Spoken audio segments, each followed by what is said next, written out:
In the late 80s and 90s, casual racism on the football field eventually led to racial attacks towards Aboriginal players like Chris Lewis. These problems continue to exist in our country, our culture, and sometimes we don't accept that what we do and say really is a form of racism. Back in those days, racial vilification, gee, I don't think the two words had ever been used together. So we went and gave it to Chris Lewis. And I reckon that boiled over. Oh, look, it cut pretty deep. Yeah. Like I said, I was only a young boy trying to go out and do what I did best, and I'd never really experienced any of that sort of stuff until I played AFL. Oh, well, I reckon casual racism is probably like racism that comes up, almost like in conversation, like, in running jokes. I don't know, what do you recommend? It has to be a fine line to what you can and can't bring up. But in saying that, there's sometimes where the joke probably can't be taken. It's probably, you have taken it too far in some situations, and, you got to probably have a mate there that says, hey, hold up a bit, and probably got to listen to him, I think. Well, for example, I've seen some casual racism in the playground a lot. Mainly not really what it looks like, what it feels like too. You can feel it. Kids in the playground calling other kids names, racial slurs. In sport a lot, I've heard kids saying that kid is fast because he's black. Kids walking around in the playground with racial music, with a lot of the N-word in it and stuff, because it might be offensive to other people. Because it's public, like, it's not supposed to, well, I think it's not supposed to be played out like loud. Other people are going to get offended. It makes me feel kind of offended too. Like, just because, I'm not the N-word, but I also have background from...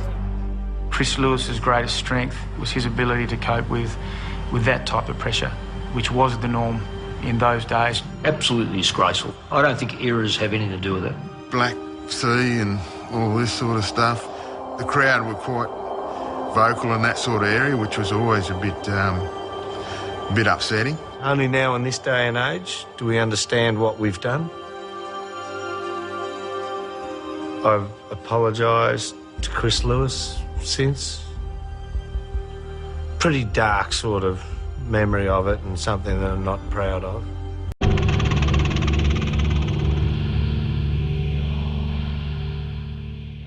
He kicks it down towards full forward. Mike Pike!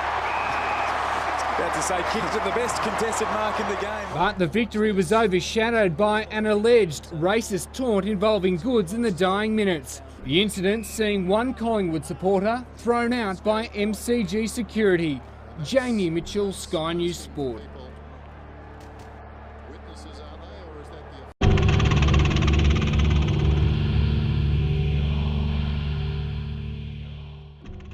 A year ago, I took a stand against racism. When you see or hear something racist, it's hard to know what to do, but you can always do something. If it feels safe, you can speak up, or you can report it to someone who can help. But if you say nothing or do nothing, nothing changes. So take a stand. Racism, it starts with me.